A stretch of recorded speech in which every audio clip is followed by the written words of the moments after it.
বলি আর ওকে যে তোমাকে রান্না করে খাওয়াবে। এই এই তুমি কে? ম্যাম আপনি যেটা ভাবছেন এরকম টাইপের কিছুই না। কিছু হয়নি না? কিছু হয়নি? তুই কে?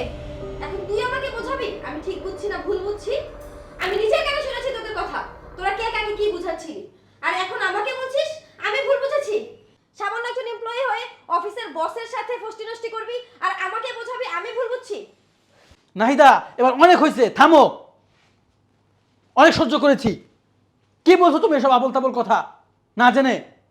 ছি, আমার ভাবতে অবাক লাগে। তুমি আমাকে এই বিশ্বাস করো, এই ভালোবাসো? ছি। বিশ্বাস? আর তোমাকে যে কিনা অফিসের একজন সাধারণ এমপ্লয়ির সাথে ফষ্টি নষ্টি করে তাকে বিশ্বাস করব? যে কিনা অফিসের একজন সাধারণ এমপ্লয়িকে বলে যে তোমার কখন কি লাগবে আমি পূরণ করব, তোমার সব প্রয়োজন আমি পূরণ করব, তোমার সব চাহিদা আমি পূরণ করব, তোমার শখ আমি পূরণ করব, তাকে বিশ্বাস করব আমি?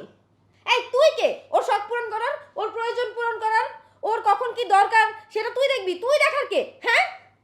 আর কি বললি হাঁসের মাংস খেতে ইচ্ছে করছে, তাও আবার অফিসের একজন সাধারণ এমপ্লয়িকে? আমি তোকে রান্না করে খাওয়াই না, তুই আমাকে কেন বলতে পারলি না? আর কি তুই বলছিস বিশ্বাস ভালোবাসার কথা? আরে তোকে কি বিশ্বাস করব? হ্যাঁ, তোর মুখে এসব কথা মানায় না যে সাধারণ এমপ্লয়ির সাথে নষ্টামি করে বেড়ায়। হ্যাঁ, আমি এসব কথা বলেছি, কিন্তু কেন বলেছি তুমি জানো? তুমি না জেনে